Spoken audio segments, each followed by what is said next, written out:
My girlfriend's brothers said I'd never provide for her. So, I showed them the patents that fund their father's retirement. The envelope was cream-colored, expensive stock, with my name printed in gold letters. I was standing in the Castellanos' living room, surrounded by mahogany furniture and oil paintings that cost more than most people's cars, when I opened it. Inside was a dinner invitation for the family's annual charity gala, black tie, $500 plate, and at the bottom, handwritten in navy ink, +1 if you can afford it, Derek. Derek was my girlfriend's older brother. The joke was clear. I couldn't afford it. I'd never afford it. I was a technician at a university lab who drove a 12-year-old Subaru and wore shirts from Target. The invitation shook in my hand, not from anger, from something colder, because I'd just received another envelope that morning. This one from my patent attorney, Graham Weiss. It contained the quarterly royalty statement for patent number U, S10,847,392, the one that licensed to Hexagon Industries for their flagship microprocessor cooling system, the system that had revolutionized data center efficiency, the one generating $18 million annually. I looked at Derek, who was smirking at me from across the room, and I realized something. I was funding his father's entire retirement, and none of them knew. I'd been dating Sofia Castellanos for 18 months when Derek wrote that invitation. We'd met at a coffee shop near the university where I worked. She was a freelance graphic designer, the creative black sheep of her intensely practical family. Her father, Richard, had been a VP at Hexagon Industries before retiring 5 years ago, with what everyone called a quote one. Her mother, Diane, ran a boutique consulting firm. Her brothers, Derek and Cameron, worked in finance and corporate law, respectively. They were Stanford, Yale, Princeton people. I was a state school graduate who'd gotten lucky with a research position. That's how they saw it. Lucky. Not smart. Not accomplished. Just fortunate to have stumbled into a decent job. The truth was more complicated, but I'd learned early that explaining yourself to people who've already decided who you are is a waste of breath. So I stayed quiet. Let them think what they wanted. Showed up to family dinners in my Subaru and my Target shirts, and smiled politely while they made their little comments. Quote 2. Richard would ask, as if 18 months wasn't long enough to move on to something better. Must be nice having such flexible hours, Diane would say, implying I didn't work hard. Quote 4. Derek would tell Sophia when he thought I couldn't hear, in that tone that meant lower class. The comments were never quite mean enough to call out. Never quite overt enough to cause a scene. Just a steady drip of condescension that Sophia apologized for constantly. They're just protective, she'd say. Quote 7. Quote 8. She was right. They didn't understand. They didn't understand that I'd been filing patents since I was 26. That the work I did at the university wasn't just a job, but a front for research that had commercial applications worth millions. That I kept my lifestyle modest because I'd seen what happened when people knew you had money. They changed. Relationships changed. Everything became transactional. My parents had nothing. Dad was a mechanic. Mom cleaned houses. They'd given me everything they could, which wasn't much in dollar terms, but was everything in the ways that mattered. They'd taught me to work hard, stay humble, keep my head down. So that's what I did. Even when the first patent sold, even when the checks started coming. I stayed in my small apartment, drove my old car, wore my cheap clothes, and banked everything. The first patent was filed when I was 27, 3 years into my position at the university. I'd been working on thermal management systems for high-density electronics. Boring stuff to most people, critical stuff to anyone in tech. The problem was simple. Processors generated heat. Too much heat meant throttling, crashes, failures. The market had been using variations of the same cooling solutions for decades. Fans, heat sinks, liquid cooling for high-end systems. I'd developed something different. A passive cooling method using phase-change materials embedded in graphene matrices. It was elegant, efficient, scalable. My supervisor at the university, Dr. Raymond Chen, no, I need to avoid that name. My supervisor, Dr. Neil Jacobson, had helped me file the patent through the university's tech transfer office. We'd worked out a deal. The university got 30%, I got 70%. Patent number US 108-47392 was approved 14 months later. 6 months after that, Hexagon Industries licensed it for their data center division. The initial licensing fee was $2.3 million. The annual royalties started at $4 million and had grown to $18 million as Hexagon expanded the technology across their product line. I was 34 now. I'd filed 6 more patents. 3 had been licensed. The combined annual royalties were north of $25 million. But I still lived like I made $68,000 a year, because that's what the university paid me, and because staying invisible meant staying safe. At least, that's what I'd thought. The dinner invitation from Derek changed something. The casual cruelty of "if you can afford it" broke through my detachment. I'd been tolerating their condescension because I loved Sophia, because family was important to her, because I'd convinced myself it didn't matter what they thought. But standing there with both envelopes in my hands, one mocking my finances, one showing exactly how wrong they were, I realized I was done being invisible. I needed to know something first, though. I needed to confirm what I suspected, that Richard's golden retirement wasn't as golden as they all believed, that it was, in fact, my gold. I called Graham Weiss that evening. He was one of 3 people who knew my full financial situation. Careful, discreet, former IP attorney at a big firm who'd gone solo to represent inventors. "Graham, I need information about Hexagon Industries' licensing structure." "What specifically?" "I want to know how they're funding their licensing fees to me. What part of their budget?" "That's proprietary information, Ethan. I can ask, but they're not obligated to tell us." "Try. Tell them I'm considering expanding the license. Need to understand their financial commitment." He said he'd reach out. 3 days later, Graham called back. My stomach dropped. Graham was good at his job. He got me the list. It took a week, and probably cost me in favors I'd have to repay later, but he got it. There were 37 names on the list of Hexagon executives whose retirement packages fed into the Technology Innovation Fund. Number 14 was Richard Castellanos, VP of Operations, retired June 2020. Annual retirement income, $340,000, which sounded impressive until you realized that comparable VPs at similar companies were getting $420,000. Richard was taking $80,000 less per year than he should have been.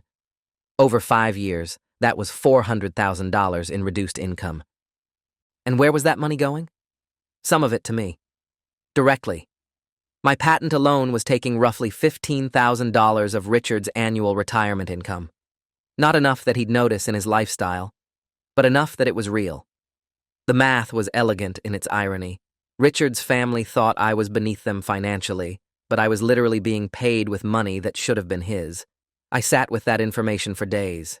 Couldn't tell Sophia, couldn't tell anyone, just carried it around like a stone in my chest.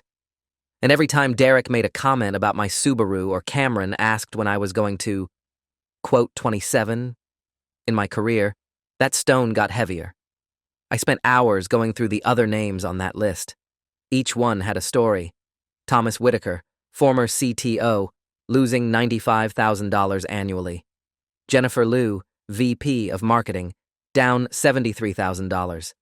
Alan Prentice, Chief Operations Officer, reduced by $112,000. These weren't small amounts. Over 5 years, over 10 years, these were life-changing sums. Money that should have funded retirements, grandchildren's educations, medical care. Instead, it was being funneled into corporate initiatives that the retirees had never agreed to fund. I ran the numbers on my own patents. Patent number US 10,847,392 was pulling $18 million annually from the fund. Patents number US 11,234,567 and number US 11,445,789 were pulling another $7 million combined. Across all the licenses Hexagon held in the Technology Innovation Fund, they were paying out roughly $87 million per year, which meant the 37 retirees were collectively losing about $3 million annually to fund those payments. $3 million that Hexagon was saving by restructuring retirement packages in ways the retirees didn't fully understand. It was brilliant in a sociopathic way. Take money from people who'd already left the company, who had no leverage, who'd signed complicated documents they didn't fully parse. Use that money to fund innovation that increased shareholder value. Tell everyone you're being fiscally responsible and forward-thinking. Meanwhile, the people who built the company were subsidizing its future without knowing it. The charity gala was 3 weeks away. I RSVP'd yes. Paid for 2 tickets with money from my checking account, which held exactly $3,847. Had to transfer funds from my investment account to cover it. Sophia was surprised, she said. She looked at me like I'd said something crazy. Ethan, the ticket price is arbitrary. It's a fundraiser. It's not about whether you can afford it. It's about supporting the cause. What cause? Childhood literacy programs. My mom's been working on it for years. I didn't say what I was thinking, which was that I could fund their entire literacy program for a decade with 1 month's royalties. Instead, I said, then I'm glad to support it. But I wasn't going for the cause. I was going because I'd decided something. If I was going to be part of Sophia's life long term, her family needed to understand who I actually was. Not to show off. Not to humiliate them. Just to stop the condescension. To create a foundation of respect. The gala was at the Meridian Club, a private venue that required membership just to enter. Sophia looked stunning in a navy dress. I wore a rented tux that fit okay, but not great. We arrived to find the Castellanos holding court near the bar. Richard was in his element, working the room like he still ran the company. Diane was networking, which seemed to be her default state. Derek and Cameron stood with their wives, all of them looking like they'd stepped out of a catalog. There they are, Derek said when he saw us. His smile was sharp. Glad you could make it, Ethan. Must have saved up for this one. Derek, Sophia said, her voice tight. Don't. I'm just saying, it's good to see him making the investment. Shows commitment. Cameron laughed. Next year, maybe he'll spring for the premium table. Their wives smiled politely, the kind of smile that says they're embarrassed for you. I took a breath, reminded myself why I was here. Quote 45. That got their attention. Derek's eyebrows went up. You're looking for investment advice? Something like that. Well, that's smart. Cameron and I both have good connections. We could probably help you set something up. What are we talking about? Retirement account?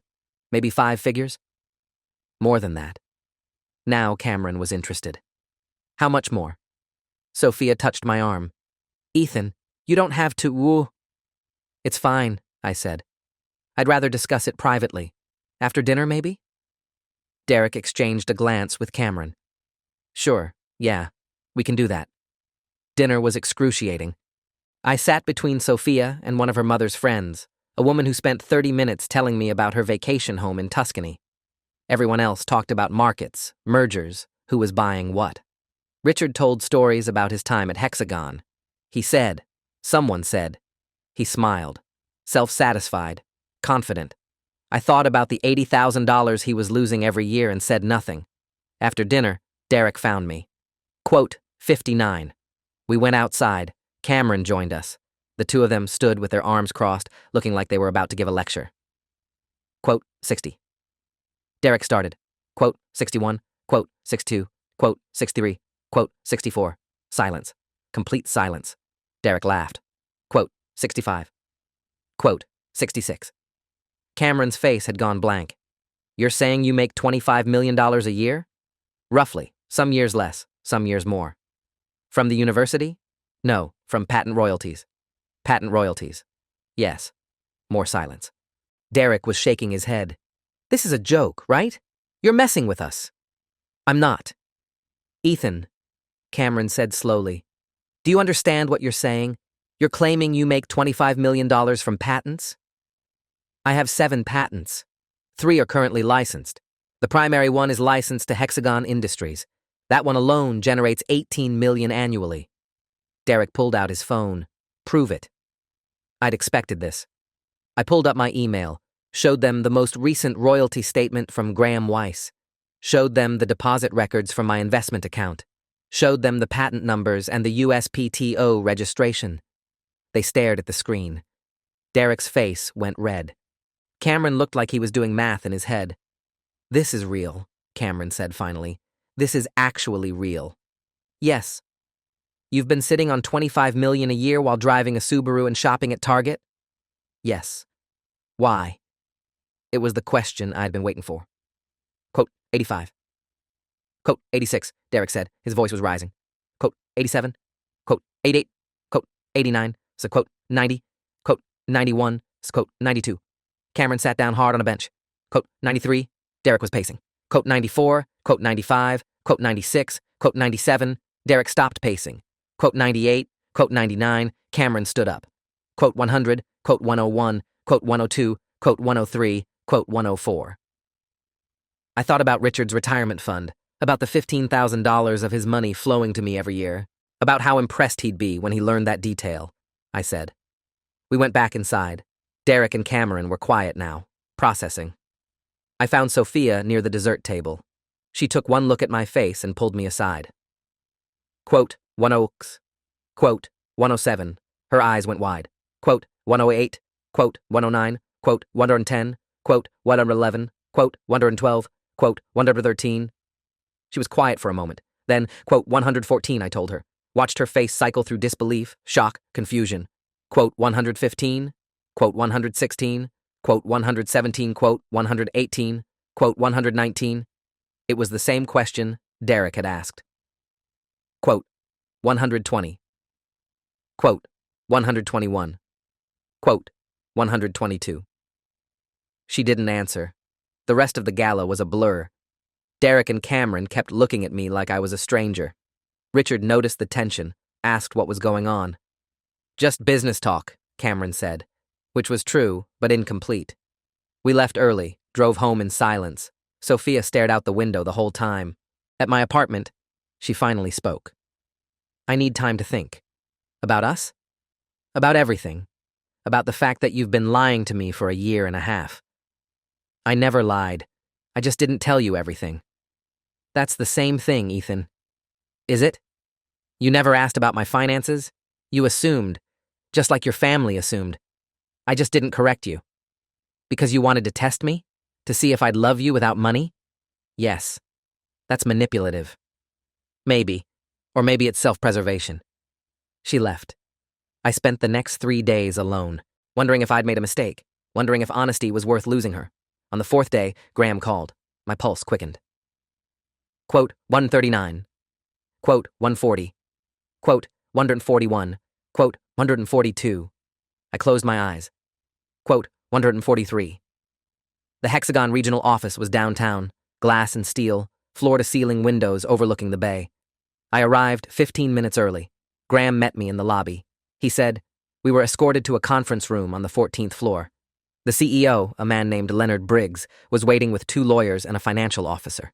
Briggs was mid-60s, silver hair, expensive suit. He stood when we entered, shook my hand. Quote 150, quote 151, quote 52, quote 153. We sat. Briggs got straight to business. Quote 154, quote 155, quote 156, quote 157, quote 158, quote 159. Briggs smiled. It didn't reach his eyes. Of course, which is why I wanted to meet, to discuss this directly. I'm listening. He nodded to the financial officer, a woman named Carol Jennings. She opened a folder, slid papers across the table. This is our Technology Innovation Fund structure. As you can see, it's capitalized by various sources, including executive retirement reallocations. Reallocations, I repeated. That's a polite word for pay cuts. It's more nuanced than that, Carol said. The executives who participated in early retirement agreed to adjusted packages in exchange for stock options and other benefits. It was fully disclosed. Was it disclosed that their reduced payments would fund licenses like mine? Silence. Briggs leaned forward. Mr. Reeves, I'll be direct. We're concerned about the possibility of this structure becoming public knowledge. If certain former executives were to learn that their retirement funds are being redirected to external licensing agreements, it could create complications. Complications like lawsuits?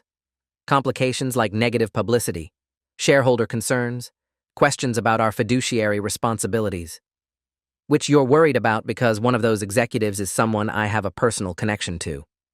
We're aware that you're in a relationship with Richard Castellanos' daughter. We're concerned about the possibility of information sharing. I looked at Graham. He gave me a slight nod.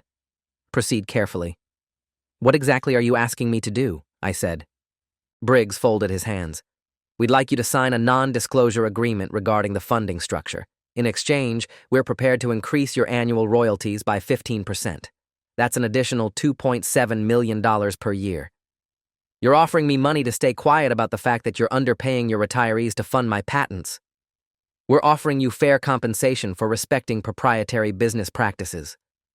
I thought about Richard, about his smug confidence that he'd earned his retirement, about the family dinners where he'd lectured me about financial responsibility, about the way they'd all looked down on me while I was being paid with his money. I asked. Graham spoke up. The room went cold. Briggs was threatening me, threatening to tie up my patents in legal battles if I didn't agree to his terms. I thought about what I had. Proof that Hexagon was systematically underpaying retirees. Proof that those retirees didn't fully understand where their money was going.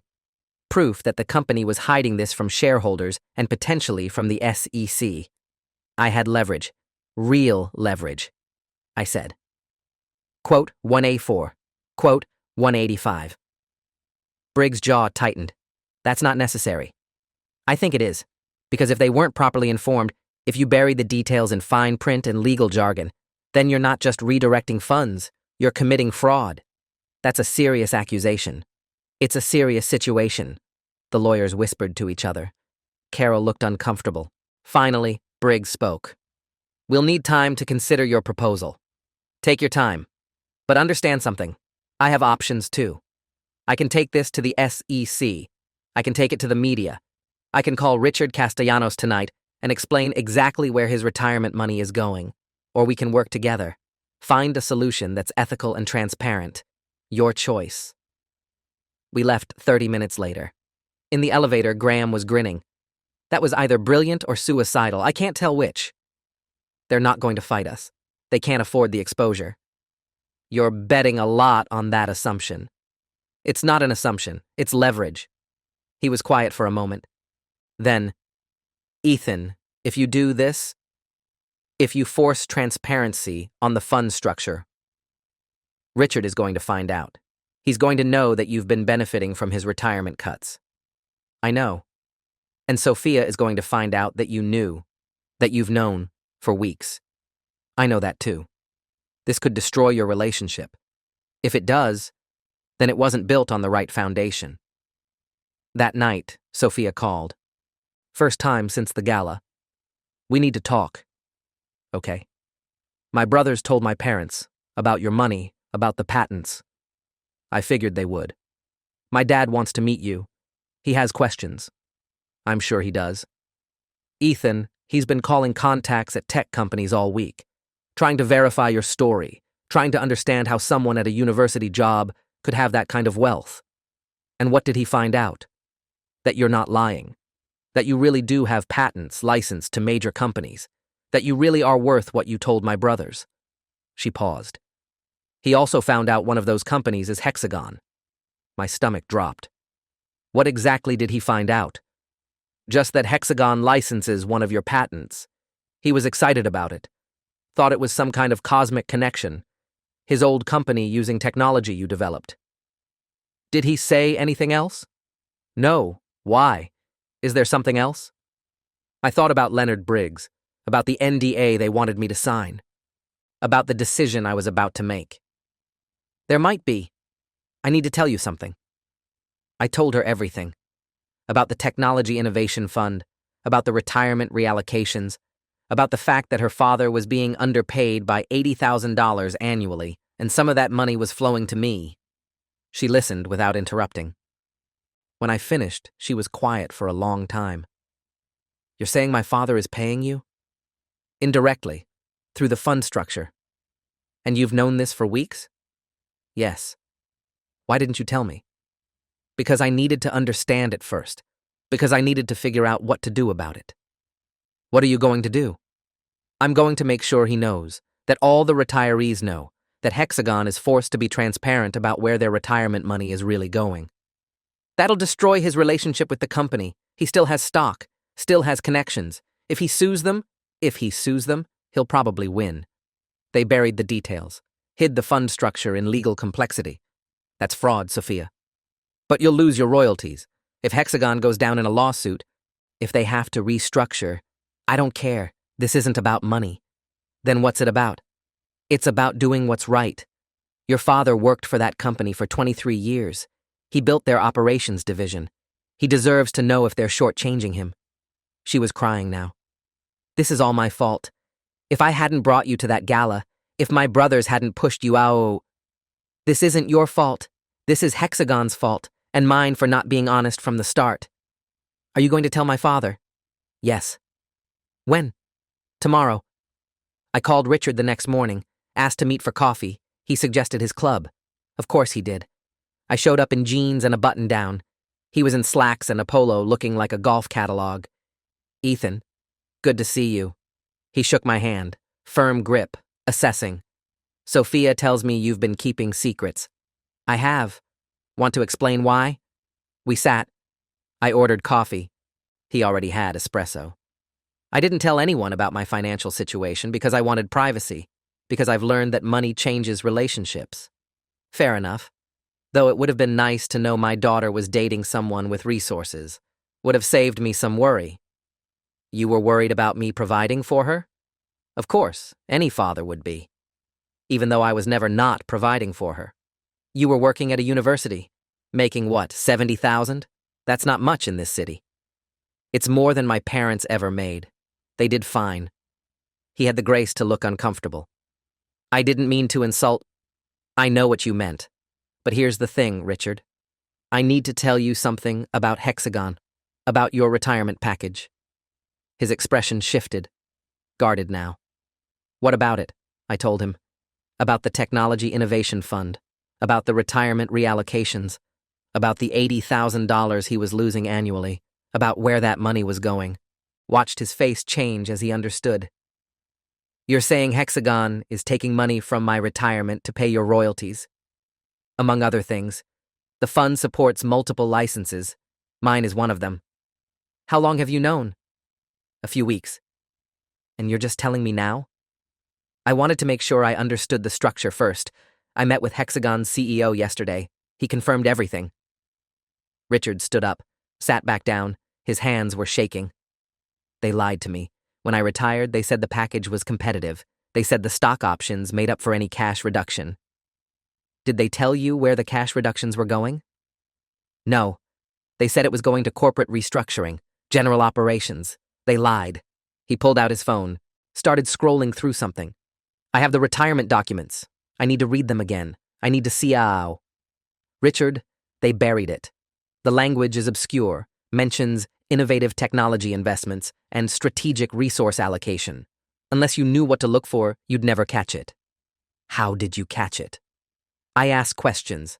I pushed my patent attorney to get details. I wanted to know where my royalties were coming from. Because you suspected? Because I needed to know. And when I found out, I realized I had a choice.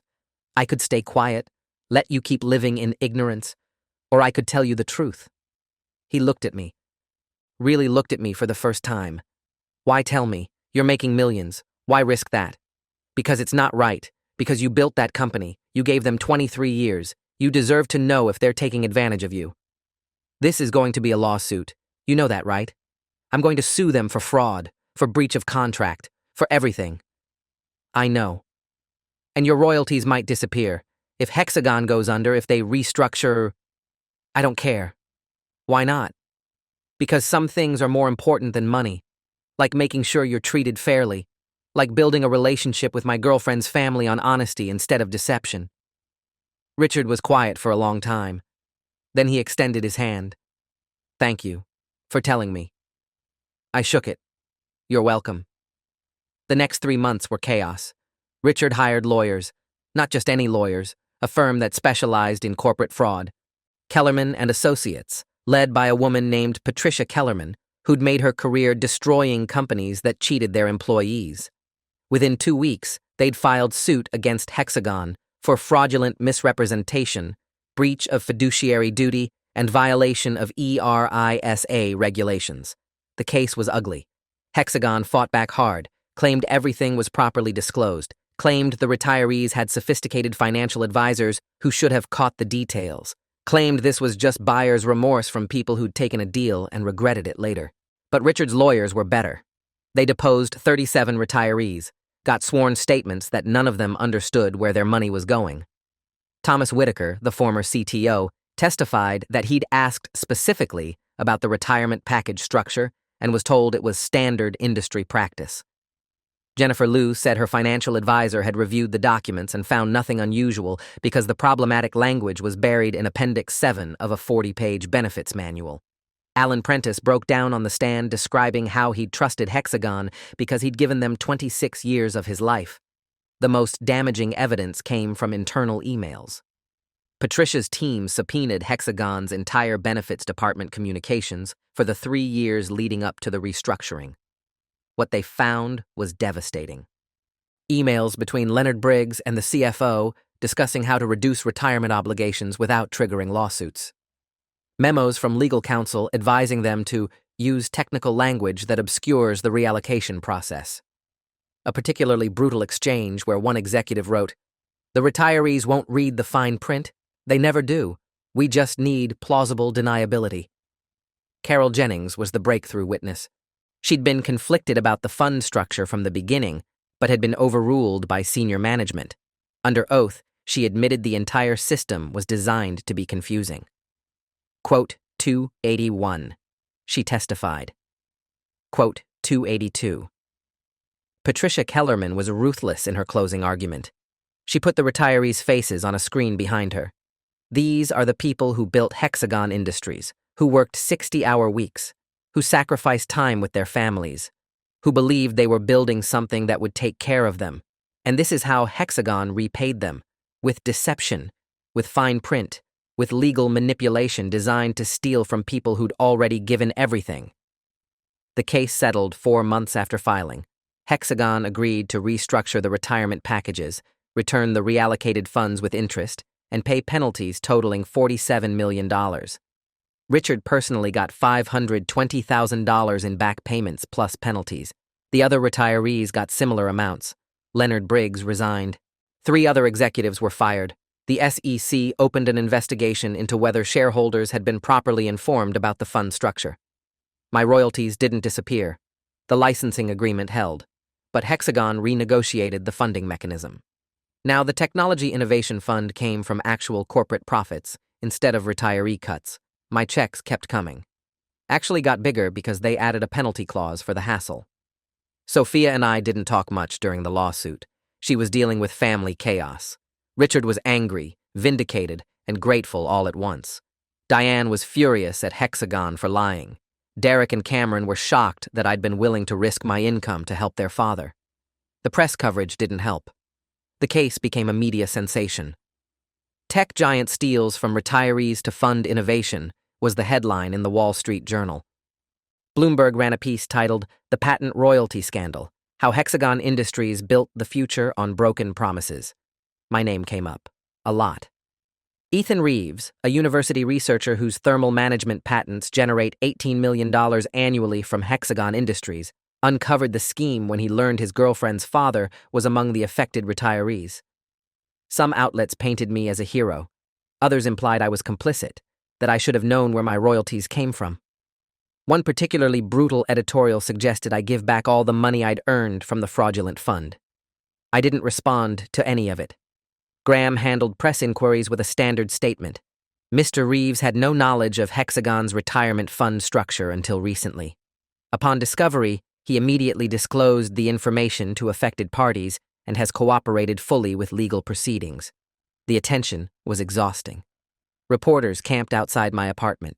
Students at the university recognized me from news photos. Dr. Neil Jacobson, my supervisor, called me into his office. "Ethan, we need to discuss your situation." "I know. The publicity is bad for the university." Actually, the publicity has been phenomenal for the university. We've had a 40% increase in patent applications from faculty in the past month. Everyone wants to be the next person to make millions from their research. He smiled. "But I'm concerned about you. Are you okay?" "Honestly, I don't know. I did what I thought was right, but it's cost me my privacy. Maybe my relationship. Definitely my peace of mind.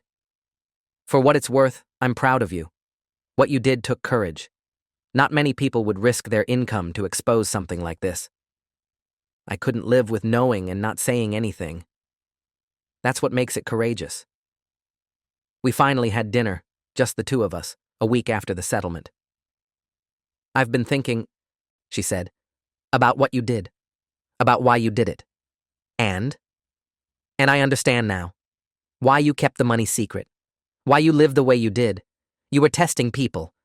Testing to see who'd value you for you. Something like that. Was I being tested too? At first, maybe, but not after I fell in love with you. When did you know? About 6 months in. When you invited me to your studio and showed me your designs, the ones you were too afraid to show your family. You trusted me with something that mattered. That's when I knew. She reached across the table, took my hand. I'm sorry I reacted badly. When you told me about the money, I felt betrayed. But you were right. If you'd told me from the start, everything would have been different. Not better, just different. Would you have loved me? Yes. But I wouldn't have loved you the same way. I would have always wondered if the money mattered. If I was with you partly because of what you could provide. And now? Now, I know I love you despite the money. Because of who you are. What you did for my dad proved that. You risked everything to do what was right. I'd do it again. She smiled. I know. That's why I'm saying yes. I hadn't asked a question, but I understood what she meant. We got married 8 months later. Small ceremony. Just family and close friends. Richard walked Sophia down the aisle, shook my hand before giving her away. Quote, 312, he said. Quote, 313. Derek was my best man. Strange how things work out. Cameron gave a speech about underestimating people, about assumptions, about how sometimes the quietest person in the room is the one you should listen to most. 3 years later, we have a daughter named Emma. Wait, I need to avoid that name. We have a daughter named Claire. She's 2, curious about everything, wants to touch every button, examine every mechanism. I see myself in her. That need to understand how things work. Richard retired from being angry. Still has his Hexagon stock, which recovered after the scandal blew over. Still plays golf, still networks, still tells stories. But now when he introduces me, he says, my son-in-law, the inventor, with genuine pride. Derek runs a venture capital fund now, invests in technology startups, calls me sometimes for technical due diligence. We're not close, but we're friendly.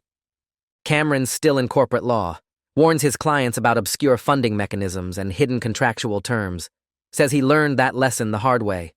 Diane runs her consulting firm and manages to work my patents into conversation at parties. Quote, 315, she says, like she always knew I was brilliant. Sophia designs full-time now, has her own studio, landed contracts with 3 major retailers. Her family finally takes it seriously, though I suspect my validation helped with that. I still work at the university, still drive the Subaru, though it's newer now, still shop at Target, still live modestly, because that's who I am. The money doesn't change that. But sometimes, when I'm at a family dinner and Derek makes a joke, or Cameron asks my opinion on something technical, or Richard tells another story about the lawsuit he won, I think about that envelope, the cream-colored one with gold letters. I could afford it then. Can afford it now. Can afford things they still can't imagine. But that's not what mattered. What mattered was making them see me. Making them understand that value isn't about appearances. That the person in the Target shirt might be the one funding your retirement. That assumptions cost more than money. The lawsuit changed everything. Hexagon paid out $47 million, restructured their entire benefit system, created actual oversight for retirement packages. Other companies followed suit, changed their own policies to avoid similar scandals. The SEC implemented new disclosure requirements. Industry publications ran features about the Hexagon effect and how corporate benefits would never be the same. Richard became something of a hero in corporate circles. The executive who stood up to big tech, who demanded transparency, who won. And me? I'm still just Ethan, the guy who invented some cooling systems, who filed some patents, who works at a university and lives quietly. But I also get emails now from other inventors, other researchers, people who've discovered irregularities in how their royalties are funded, people who want advice on what to do when they find out their success is built on someone else's exploitation. I answer everyone, sometimes with just a phone number for Patricia Kellerman, sometimes with longer advice about moral courage and doing what's right even when it's costly. Graham jokes that I've become an activist. Maybe I have. Maybe that's what happens when you realize staying quiet enables harm, when you understand that silence is a choice, and sometimes it's the wrong one. And me? I'm still just Ethan, the guy who invented some cooling systems, who filed some patents, who works at a university and lives quietly. Except now, when Richard introduces me at parties, he doesn't mention my job. He mentions my courage, says I gave up millions to tell him the truth. He's wrong about that, though.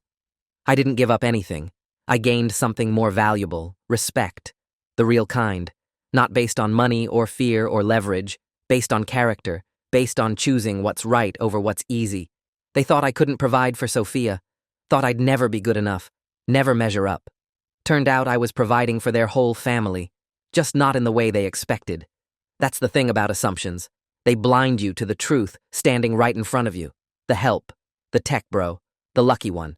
Sometimes he's the one making everything possible.